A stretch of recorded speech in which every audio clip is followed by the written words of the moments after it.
I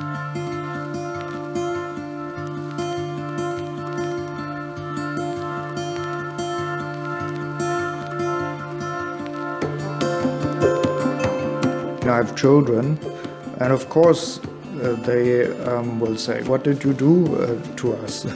And they are right. Why didn't I do enough to convince my colleagues 15 years ago that this is an important thing? So I feel responsible.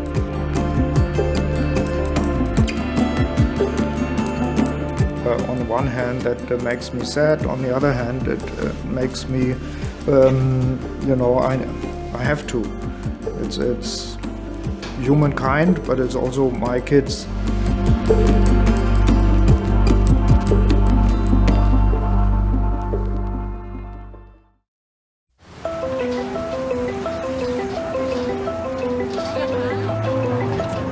To be honest, this was not really a major issue for me for most of my life. I lived happily in a city. I'm a city person, but especially the last few years, when you could see the effect in floods this year with the heat, dried out areas, you could see the impact it had on agriculture.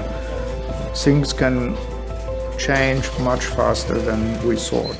And even the worst case scenario seems to be now caught up by reality.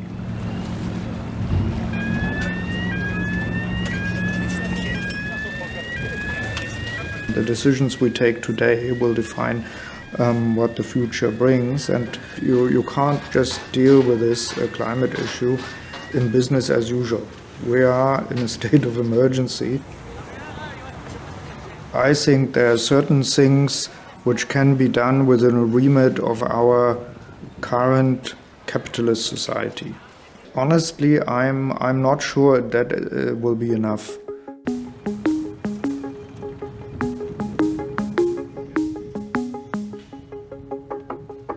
Every foundation should be a climate foundation.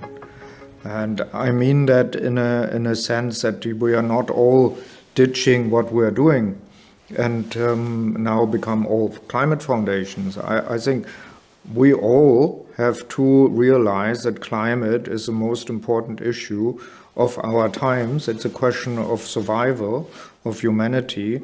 So it's the number one topic.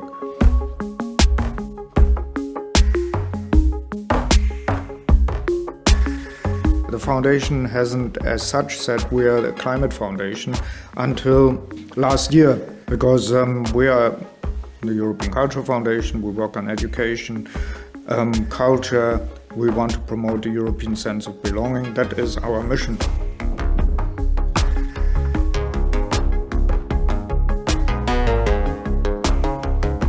You have to start with yourself, because otherwise it's hypocrisy. You are going around telling others what to do, and then you are flying all over the place and driving big SUVs. And then you are going to governments and saying you should put better regulation in place. And these hypocrisies exist. I think we should be, as a foundation sector, be very careful with this. What does it actually mean to be climate neutral, aim for climate neutral in your operations?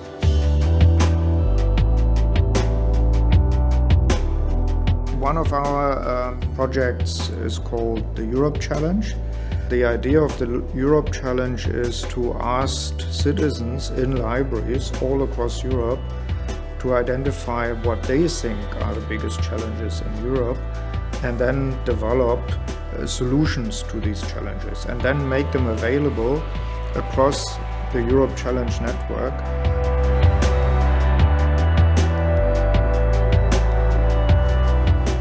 Now, we are also partner in the new European Bauhaus movement to support a network of 100 cities in Europe to become climate neutral. Amsterdam is, of course, one of them. So there is something going on already. We're part of it, but I would still consider we are at the beginning.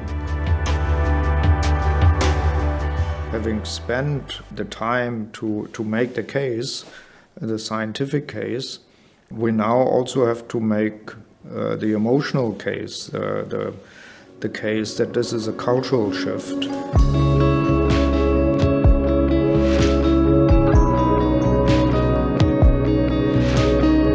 Arts and culture create hope and agency. Artists, cultural workers have another perspective. They see, yes, there is hope, a perspective which is very much needed, because facts can only get you so far, and now you need a different level.